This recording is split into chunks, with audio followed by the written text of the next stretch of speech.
Om Salim, saya mau tanya apa yang dimaksud dengan konsentrasi yang tepat atau konsentrasi yang selaras? Hmm, good questions. Ternyata kebiasaan kita, Pak Ismail, ini tadi kita bertemu tadi pagi, ini nanti juga saya pikir tadi sebetulnya kalau berkesempatan kita akan mencicipi sedikit mengenai meditasi atau semati yang kita jalankan. Maybe we do it tomorrow. Just a short one, 5 menitan kurang lebih. Nyicipin. Konsentrasi dalam hal ini kan seperti ini. Kalau kita kasih kertas kita bawa keluar di bawah sinar matahari, kertasnya jadi panas kan ya, mestinya loh. Tapi kan enggak kebakar kan. Sampai kamu bawa kaca pembesar, terus terfokus,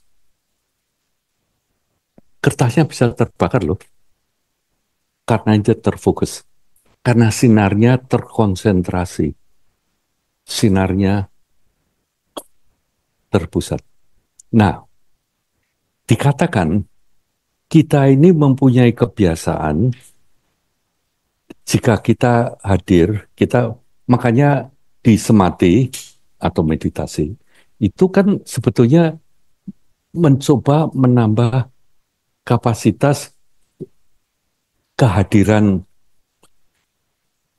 Kalau kita bisa hadir setiap saat, misalnya Pak Ismail ngomong-ngomong sama saya ya, lagi ngomong-ngomong gini, ini yang paling baik kan tentunya kita konsentrasi di apa yang kita ngomongkan. Ya, mestinya. Tapi mungkin enggak. Terus tahu-tahu kita mikir, oh besok saya janjinya jam berapa ya?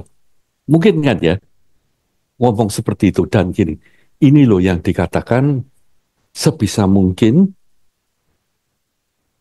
jangan sampai pikiran itu kamu biarkan kemana-mana tanpa terkonsentrasi, tanpa terpusatkan. Jadi di sini ditekankan, tadi yang saya permulaan tadi saya mengatakan, ternyata hidup itu tidak 5 menit yang lalu, tidak 5 menit yang akan datang, hidup ini sekarang ini. Yang ada hanya sekarang ini, rentetan-rentetan sekarang. Nah, padahal kita ini punya kebiasaan untuk time travel. Kita ini selalu bisa membayangkan ke depan seperti apa, kita itu selalu bisa mengingat ke belakang seperti apa. Jadi kita ini malah jarang ada di sini sekarang ini malah jarang. Tragisnya di situ. Kita ini jarang hadir, sekarang ini jarang. Kita selalu memikirkan yang sudah lewat atau cemas ke yang akan datang. Almost always. Makanya Buddha bilang, try, develop a skill di mana kamu, ini yang namanya samadhi. Jadi, apa yang namanya samadhi itu terpusatkan seperti sinar tadi loh, Pak Ismail. Jadi, our mind ini powerful. Tapi kita juga punya kebiasaan untuk time travel. Makanya nanti kita bagikan ya, apa kalau yang tolong dibagikan, saya bikin tulisan sedikit juga in memory Johnny juga apa this is uh, his way of meditating. Itu saya tulis waktu itu, saya ingat ngomong-ngomong dengan Johnny mengenai buku ini. Profesor Robert Sapolsky itu menulis, judul bukunya menarik, Why Zebra Doesn't Get Ulcers. Mengapa zebra tidak pernah sakit mah? Karena zebra ini kalau ada singa di dekatnya, dia lalu hati-hati kan. Begitu singa ini ngejar dia, dia lari pasti. Tapi begitu singanya berhenti, zebranya berhenti, terus makan rumput lagi dia. Dia nggak pikir dari dulunya seperti apa, nanti ke depannya seperti apa. Makanya nggak pernah sakit mah dia. Kalau ada ya diatasi, kalau nggak bisa dia jadi ex zebra. Ya, tapi dia selalu hanya itu. Binatang itu tidak punya kemampuan untuk time travel. Kita ini kepintaran, terlalu pandai kita ini. Makanya kita bisa mikir, coba kita bayangkan. Kalau saya tanya ya secara jujur, sekarang ini, saat ini, apakah kalian menderita? Apakah punya kegundahan? Mestinya jawabannya, no. Saat ini loh, 5 menit kemudian belum tentu. Karena 5 menit kemudian kita mulai mikirkan. Dan yang sangat menarik, yang kita sebut penderitaan, atau yang menyebabkan kita gundah, yang pergulatan, itu kalau tidak beban dari masa lalu,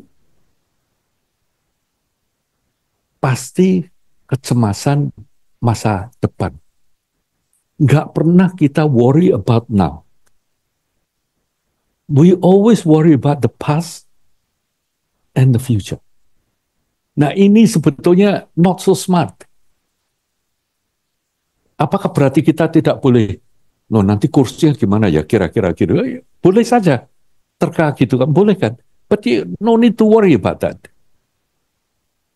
Kita boleh, makanya salah satu yang Johnny selalu juga quote, itu adalah kata benar, never be attached to result.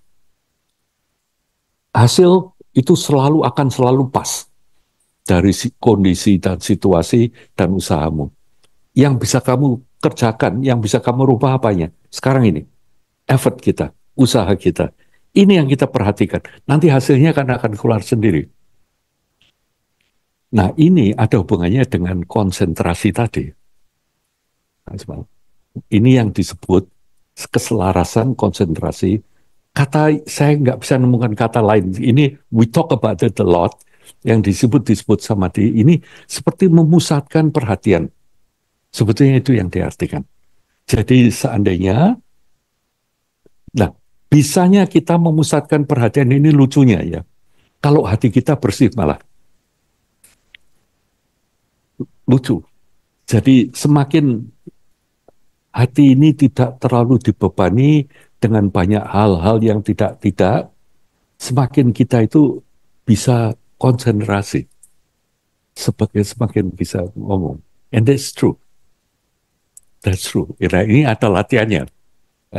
Dengan adanya samadhi yang kita coba. Tadi pagi kita ketemu juga dengan teman-teman, kita coba sebentar mengenai samadhi ini atau meditasi.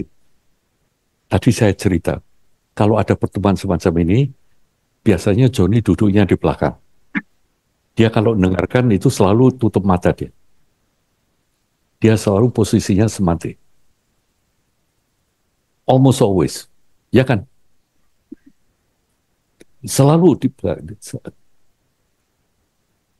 karena dia itu punya kapasitas untuk ini samadhi ini apa tuh konsentrasi yang diomongkan apa jadi nggak kemana-mana pikirannya. Salah satu yang dikurangi yang dilihat. Tapi ya mungkin loh mikir nanti siang makan apa ya gitu ya mungkin atau tidur mungkin juga mungkin juga. Tapi I don't think so. I don't think so. Nah ini makanya saya tulis mengenai samadhi ini, that was amazing. Kita semua tahu ini apa pakarnya. It's all about that. He's special. Konsentrasi dalam arti kata itu Pak Isman. Hmm.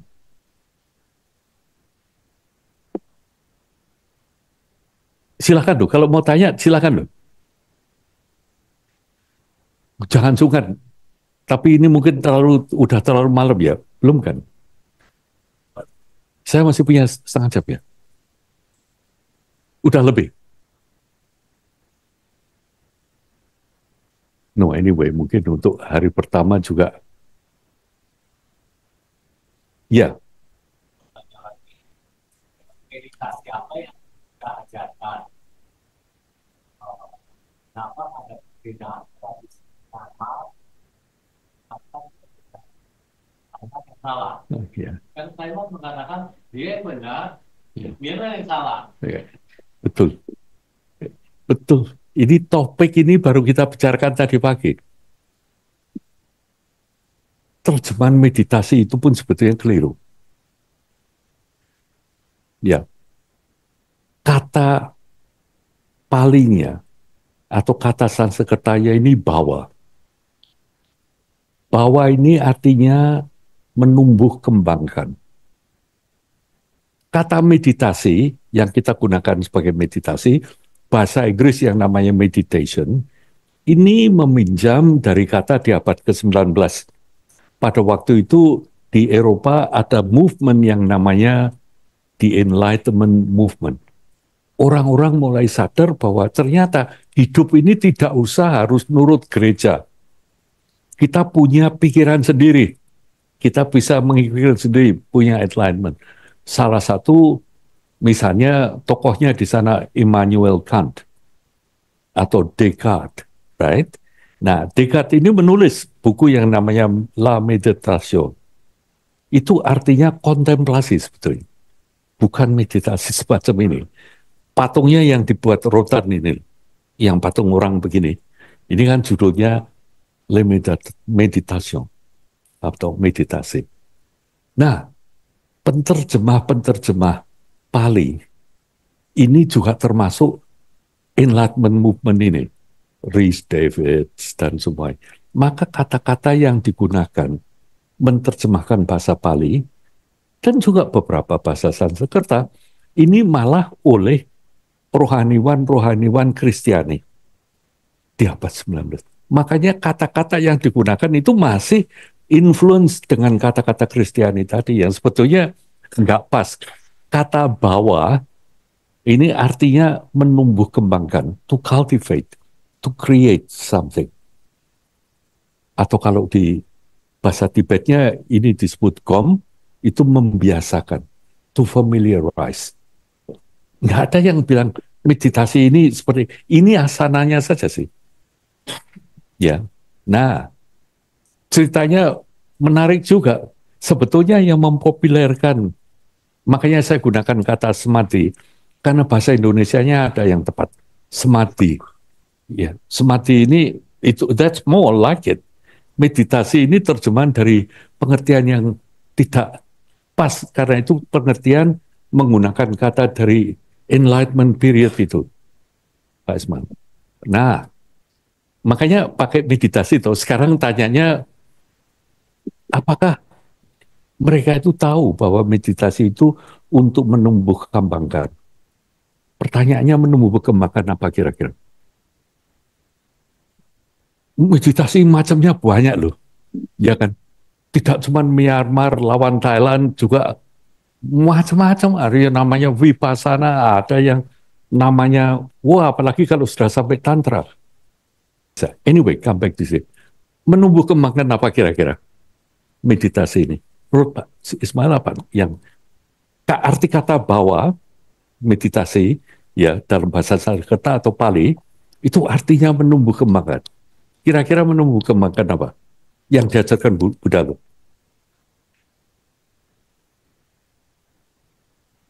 Tolong dijelaskan. Artinya gimana?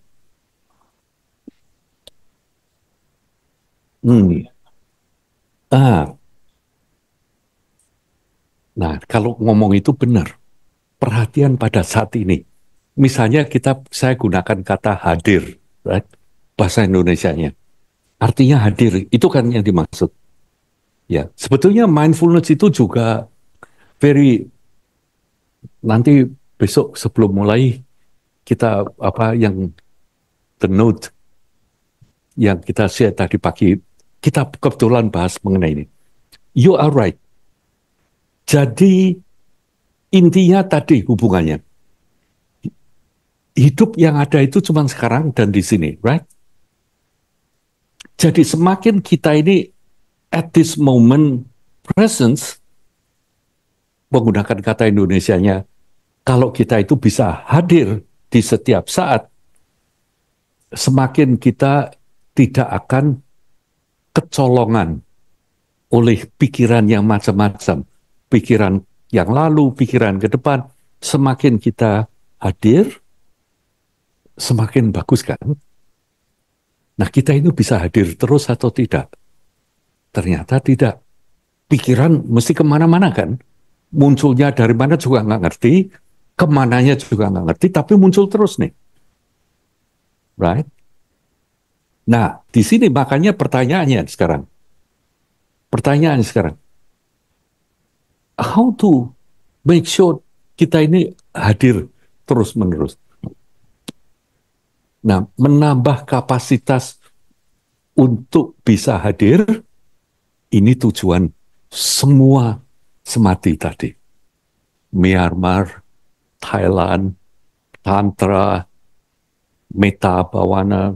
Tujuannya itu sebetulnya pelatihan hanya untuk menambah kapasitas untuk bisa hadir di saat ini. Bentuknya macam-macam. Tapi kalau bilang Myanmar yang paling baik, yang Thai salah, itu mesti orang Myanmar.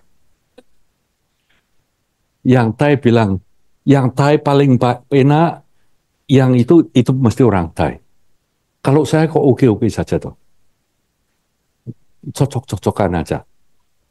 Terus ada yang bilang, mana ada Buddha ngajarin meditasi di perut gitu kan. Iya kan. Apa saya tuh ini apa, hara, atau di Japanese word hara. Mereka gitu. Lah kalau memang cocoknya seperti itu, sebab orang bilang katanya, kalau dari manualnya, meditasi harus perhatikan ujung hidung. Kita orang Asia, hidungnya pesek-pesek. Lihat ujung hidung gitu bisa kesukaran lihat ujung hidung. Kalau orang India masih lumayan, kelihatan kan hidungnya. Lalu kalau kita bilang memperhatikan pernapasan gitu kan, harus keluar dari sini. Coba, begitu kita perhatikan, nggak ada yang keluar loh dari sini. Nggak berasa kita ini. Cuma kalau itu pun sukar, ya. Tapi kamu bisa merasakan, kita nafas kok. Ternyata yang Buddha katakan, pernafasan itu the body and the mind. Jadi seluruh, lah ini kamu sekarang bisa rasakan sekarang. Kalau bilang nafas, kita tutup mata. Di sini yang gerak, di sini yang gerak. Itu loh yang dicari. Tapi kan, ini kan juga teknik saja sih. Teknik saja untuk menambah kapasitas untuk hadir. 10 out of 10, jawabannya Pak Ismail. Tujuan semua semati dari Myanmar, cuman di Myanmar ini hebatnya ya, waktu zamannya mahasiswa itu, dan sebelumnya itu dari guru beliau, itu pertama kali mempopulerkan meditasi. Dan itu berbarengan dengan seorang awam yang namanya U Bakin. Itu kebetulan dia itu PNS yang menganjurkan bahwa semua PNS harus belajar menambah kapasitas untuk hadir. Lalu diajarkan semati ini. Dulunya hanya monk yang boleh meditasi. Ini baru-baru sebetulnya. Kita ini ikut semati ini. Mulainya dari Myanmar. Nah, salah satu nanti muridnya ini yang namanya Goenka. Goenka ini nanti yang meneruskan menjadi Vipassana. Ini untuk yang memperkenalkan meditasi. Tapi bentuknya intinya banyak. Nah, meditasi yang kita bersama-sama pelatihan, besok mau nyoba meditasi sebentar ya. 5 menit kok, 5 menit. Nggak sukar. Nanti kita terangkan sebentar. Nanti bareng-bareng. Tadi saya penting karena Johnny ini masternya. Dia selalu tanya dan dia jalankan. Dan dia ini jadi pikiran kita ini, kita tahu kan, pikiran ini kan kemana-mana. Ya, kita ngomong ini loh, baru ngomongin ini sudah yang dipikir itu, ini, dan begitu banyak hal. Makanya menjadi lebih. Kita ini kadang-kadang lelah malam itu kan karena itu saja sih. Kalau hanya hal-hal yang harus diurus, Pak Ismail mestinya oke. Tapi justru banyaknya hal yang muncul yang sebetulnya nggak perlu kita urus. Tapi menjadi urusan, ini persoalannya. Membuat kita lelah. makanya konsentrasi di sana. Ya, jadi kategorinya bukan benar atau salah, tapi yang mana yang cocok. Nah, untuk jawabnya di sutra, ditanyakan, Buddha ini, salah satu sutra, Buddha ini ditanya oleh muridnya, apa, Bhagawan, kita ini ditanya oleh para brahmana-brahmana ini, bosmu itu kalau siang kok tidur toh? Buddha ini kalau siang tidur. Lah ini kalau nggak tidur ngapain bosmu ini? Nah, ini muridnya lalu tanya ke Buddha, kawan, gimana saya jawabnya nih? Dia bilang, ya saya tidur karena memang butuh tidur. Tapi pada waktu saya tidur pun, saya aware, dia katakan. Nah, aware-nya apa? Lalu dia katakan, biasanya dia bilang bahwa ini anapanasati, keluar masuknya nafas. Ini yang diperhatikan. Jadi yang Buddha katakan, itu kalau Buddha ini tidak ngapa-ngapain, dia katakan dua, dwell in emptiness, selalu ada dalam pengertian mengenai sunyata, dan melakukan pernapasan ini yang keluar masuknya nafas. Mengapa? Kira-kira mengapa? Kok keluar masuknya nafas? Yes, yes, karena napas itu kejadiannya sekarang. Hanya sekarang. Absolutely right. Karena mengapa dipilih napas bukan lalu napas itu yang menjadikan kita jadi Buddha, no. Atau jadi sakti, absolutely not. Tapi karena kalau kita merhatikan napas, pasti sekarang yang diperhatikan. Karena napas sih bisanya kejadian sekarang kan. So it's right. Jadi kembali lagi simple sekali. Sebetulnya Buddha Dharma is not complicated. Sebetulnya sangat sangat sangat sangat mudah, sangat bisa dimengerti. So good question. Saya senang sekali. Loh, kalau mau tanya jangan sungkan loh. Ya, ya, gimana?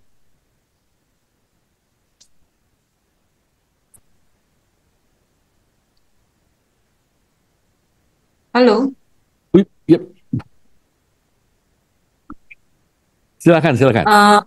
kedengeran ya Om suara saya? Wow, kurang keras, kurang keras. Baik, Ya, terima kasih. Selamat malam ya, Om. ya, selamat malam. Ya, kalau boleh mau nanya sedikit yang sifatnya sejarah atau agak di luar teaching gitu ya Om. Silakan. Saya tuh mau nanya antara Mahawihara Nalanda yang kita punya di Muara Jambi dan Nalanda yang di Bihar itu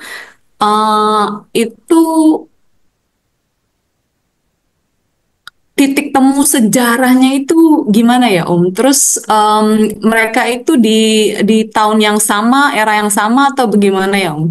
Ya, Terus oke, maksudnya dan runtutan pertanyaannya adalah kayak kenapa Nalanda kita tuh dibangun gitu loh? Kenapa gitu yang hubungannya sama Nalanda yang di Muara Jambi itu gimana gitu ya Om? oh, good, good. Terus satu lagi Om, kalau kita ngomongin Borobudur saat ini akses umat Buddha ataupun siapapun lah gitu ya, sekarang ke Borobudur itu kalau boleh dikatakan aksesnya tuh justru sekarang lebih ini ya Om, lebih apa Dibatasi. sulit atau ya dibatasi lah. Ah, Kalau kita boleh pakai kata sulit atau pokoknya dibatasin gitu. Nah, ya. kira-kira menurut Om sendiri itu nanti efeknya gimana ya Om? Orang dulu aja yang katakan aksesnya gampang lah gitu, lebih gampang daripada sekarang. Antusias kita untuk belajar tentang Borobudur atau belajar dari Borobudur itu masih di tahap di bawah rata-rata gitu ya.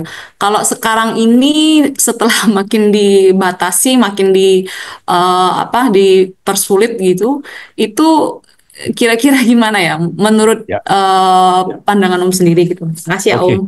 Makasih. Thank you. Oke, saya jawab yang kedua dulu ya. Oke Om. Mungkin karena sekarang bisa belajar online, jadi nggak usah harus ke Borobudur sendiri. Mungkin. Tapi sebetulnya ini masuk akal sekali. Borobudur itu, kalau kita lihat, terdiri dari ukiran-ukiran dan terdiri dari jalan. Ini dihitung. Stepsnya luasnya berapa, pelatarannya luasnya berapa, dibagi setiap orang kalau ada itu ukurannya berapa, jalannya seperti apa, dihitung itu ternyata kapasitas Borobudur setiap waktu itu tidak bisa lebih dari 140 orang. Nah, kemudian diperkirakan dalam satu hari maksimum kapasitasnya itu 1.200 orang. Ini juga diperhitungkan begini. Seperti kita ketahui, sekarang pun kamu bisa lihat batunya itu batu andesit. Kalau kamu ke Borobudur sudah kelihatan tangganya, stepnya itu sudah mulai aus. Nah, semakin banyak orang datang, Borobudur itu pelan-pelan tenggelam. Begini. Jadi persoalannya, tantangannya si pengelola Borobudur ini, kalau Borobudur itu di-loss begitu banyak orang, pada suatu ketika, pada suatu lebaran, berapa tahun yang lalu, dikatakan hampir 30.000 orang di Borobudur. Itu gridlock, naik nggak bisa, turun nggak bisa. Itu bahaya sekali loh. Itu orang bisa stampede, bisa orang mati. Ini yang cerita Mas Yudi yang jaga di Borobudur ini. Dikatakan saat itu liburan, lebaran, semua pengen naik. Tujuannya lucunya ya, bukan ingin belajar Borobudur, hanya untuk selfie, untuk foto. Itu gridlock di sana. Nah, makanya sekarang dibikin keputusan, dihitung secara saintifik, ternyata apa kapasitas Borobudur itu kurang lebih 1.200 per hari, dan setiap waktu itu tidak sebaiknya lebih dari 200 orang. Jadi ini sebetulnya quite scientific. Nah, kalau mengatakan apakah itu mengurangi kita untuk belajar Borobudur, ya mungkin, tapi juga saya kira kok kalau kita-kita ini nanti bisa menerbitkan semua terjemahan-terjemahan mengenai Borobudur, foto-fotonya semuanya sudah ada, yang lengkap segala macam. Kalau betul-betul ingin belajar dari Borobudur, pasti boleh naik kok. Ya, tapi dan juga nanti, apalagi kalau kita betul-betul nanti sudah bisa menerjemahkan ini semuanya akan akan lebih baik. Nah, mengenai Muara Jambi, yang di Muara Jambi itu bukan Nalanda ala Indonesia, right? Itu adalah Mahawihara Muara Jambi, itu pun karena kita juga nggak ngerti namanya apa. Tapi kalau yang kamu tanyakan, yes, jelas ada hubungannya. Why? Ini yang jelas, yang betul-betul indisputable, itu adalah keterangan dari Yijing. Right? Yijing mengatakan bahwa Muara Jambi itu persis seperti Nalanda Mahawihara Nalanda yang di seperti kamu ketahui, Mahawihara Nalanda itu dimulai kurang lebih di abad ke-5, tahun 450-an, di bawah Raja-Raja Gupta. Raja Gupta itu justru bukan Buddhis. Yang pertama kali membangun Nalanda, itu malah Raja-Raja Hindu sebetulnya. Tapi Raja Hindu ini tahu persis kalau tradisi Buddhis ini mengajarkan hal-hal mengenai Adhyatma Vidya ini, atau yang 5 Vidya, Panca Vidya ini, kedokteran, logika, tata bahasa, dan sebagainya. Yang salah satunya Adhyatma Vidya ini, alangkah baiknya kalau ini nanti bisa diajarkan ke orang awam. Jadi ajaran Buddha supaya bisa dipraktekkan ke orang awam, dengan demikian betul-betul bisa bermanfaat. Makanya dibangunkan wihara itu oleh raja-raja yang notabene bukan Buddhis. Nah, jadi konektivitasnya jelas, apalagi nanti di abad ke-10 itu karya dari guru besar di Nalanda yang namanya Dharmakirti, yang kamu tahu, guru dari Dipamkara Srijnana ini diterjemahkan oleh muridnya Dipamkara Srijnana yang, oh by the way, Dipamkara Srijnana ini kemudian di Tibet dikenal sebagai Atisha. Jadi yang disebut Lama Atisha ini, Dipamkara Srijnana ini lulusan dari Muara Jambi, itu dia nulis gitu. Ini karangan guru saya, ini saduran guru saya, ini saya terjemahkan. Pada waktu itu guru saya itu nulis ini. Berdasarkan dari bukti-bukti semacam itu, dan juga yang diajarkan itu saat ini boleh dikatakan hipotesanya correct. Tapi tentunya banyak hal yang bisa dipertanyakan. Misalnya ya, luas dari Muara Jambi itu dikatakan paling tidak 100 kali lebih besar dari luas Nalanda. Oh, kalau dari Borobudur lebih-lebih lagi. Itu 3.000 hektar yang sudah dibasuh. Yang bangunan-bangunannya itu banyak sekali. Dan makanya saya yakin sekali, tidak mungkin ajaran yang dari situ, meskipun sekarang tidak bisa ditemukan bukunya, ajarannya ini pasti juga sudah dihayati oleh rakyat di sekitar situ, mestinya loh.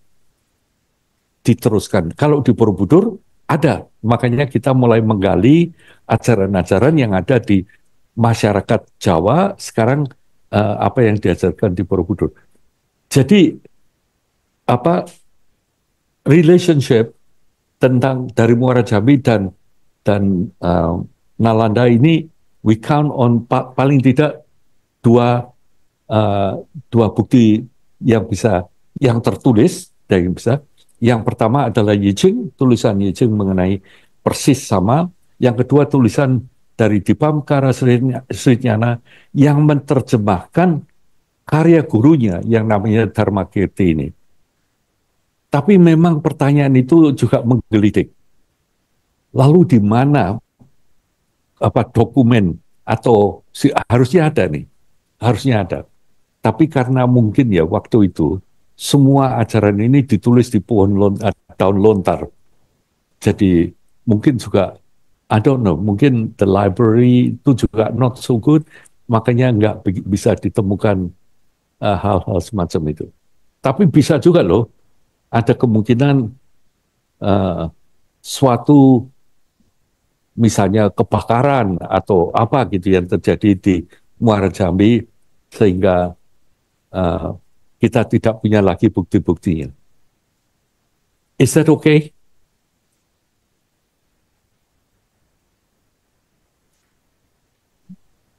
Jadi itu hidupnya sejaman ya Om? Oh, sorry, bukan. Kenapa? Itu mereka eksisnya sejaman ya Om? Sejaman. Absolutely. Yijing itu datang ke Nusantara tahun 671. Right? Nalanda itu at that time still baru jaya-jayanya. Nalanda itu dikatakan baru sampai kurang lebih abad ke-11, abad 12 ini diserang oleh Baktiar, pasukan dari utara yang akhirnya menghancurkan Nalanda. Sejaman. Pasti sejaman. Dipamkara Srijnana belajar itu di abad ke-10. Jadi Nalanda selesainya di abad 12, paling tidak Muara Jambi ini sampai abad ke-12 itu jelas ada. Sejaman, jelas. Berarti lebih tua ya Om, Nalanda yang di Muara Jambi itu ya Om? Jangan bilang Nalanda yang di Muara Jambi. Okay. Bilang aja Mahawihara yang di Muara Jambi. Mahawihara di Muara Jambi, itu lebih tua ya Om? No, no, that we don't know. That we don't know. Tapi saya kira kok tidak. Tapi sekarang katanya dari informasi yang kita terima, ditemukan bangunan-bangunan mulai di abad ke-6. Interesting. Tidak lebih tua. Nalanda itu abad ke-5. Jadi dulu, sekitar ya, Jadi sekitar abad kelima itu Mahavihara yang di Muara Jambi udah eksis ya, Om? I think so. Mungkin abad ke-5, abad ke-6, saya kira. Abad Dan itu ke-5 yang masa kejayaannya ya, Om? Kenapa? Dan itu masa kejayaannya ya, Om? Sekitar abad ke-6 dan ke-7 itu kan masa kejayaannya Mahavihara yang di Muara Jambi ya? Saya kira ya. Tapi kejayaannya yang benar-benar terbukti itu di abad 10. Karena di abad ke-10 terkenalnya luar biasa, sampai banyak biku-biku dari India mendengar terkenalnya wihara yang di Indonesia, datang ke Indonesia untuk belajar. Universitas yang ada di Indonesia ini. Itu mungkin jayanya, terkenalnya sekali itu mungkin di abad ke-10. Paling tidak. Guru besarnya yang namanya Dharma Kirti ini luar biasa. Misalnya karya beliau, itu yang ditulis itu dari Abhisamaya Lamkara. Ini karya yang tidak mudah. Itu beliau tulis di sana.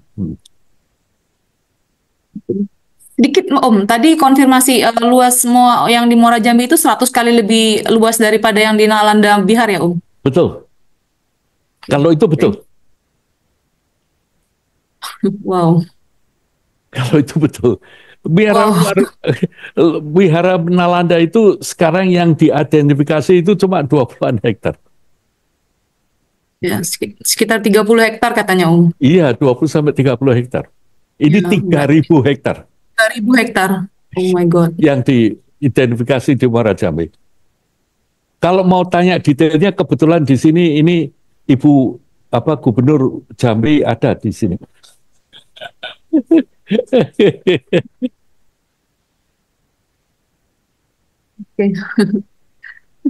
Baik, Om. Terima kasih. Ini kebetulan nanti mau dikit-dikit nulis, Om. Iya, very true. Thank you. Thank you ya, Om.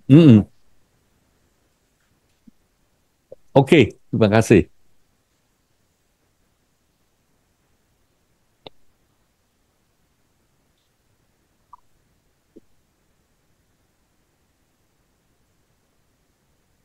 Ini jam Australia sudah jam 11. Jam Jakarta udah jam 10. Saya biasa molor begini, maaf ya. Ini karena ceritanya. Mudah-mudahan paling tidak ini buat bahasa Jawanya ini tombol kangen untuk untuk hanya sebetulnya di hati ini juga bergejolak terus, tapi I really enjoy. Thank you untuk organize this. Ya, ini is nice dan terima kasih. Kita bisa kenal dengan we are then this another family Johnny and another family Johnny. Jadi yang mulai di Muara Jambi itu sebetulnya juga Ernie itu yang bertanggung jawab. Ernie ngajak kita ke Muara Jambi, terus dari situ akhirnya kita semua berhipotesa bahwa Muara Jambi itu adalah pusat pembelajaran yang tertua dan terbesar di Indonesia, dan 10 tahun kemudian ya Ernie ya, butuh 10 tahun, 11 tahun, 10 tahunan lebih, akhirnya diakui oleh pemerintah sebagai pusat what is it called? Iya, pendidikan tertua dan yang terlanggeng di bumi Nusantara. Ini suatu usaha juga Pak Ismail supaya jangan dibuat rebutan. Kalau bisa kita merukunkan. Kita ini tidak pernah afiliasi dengan siapa-siapa karena kita lineage-nya jelas, kita mendukung. Ini banyak anak-anak yang membantu di banyak wihara, termasuk Johnny kan sharing di banyak wihara-wihara mengenai ajaran-ajaran semacam ini.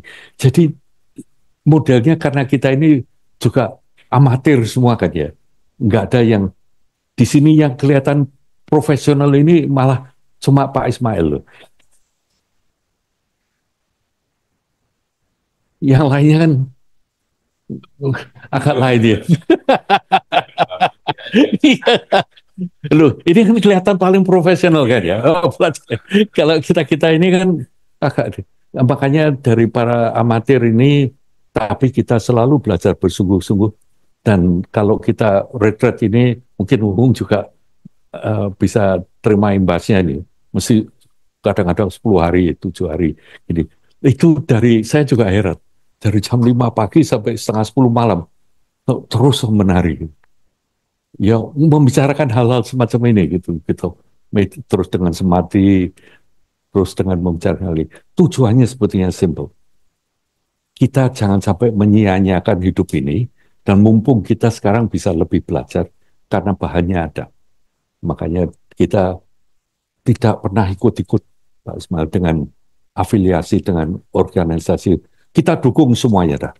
Kita dukung semuanya. Yuk, kita terima kasih ya. Terima kasih.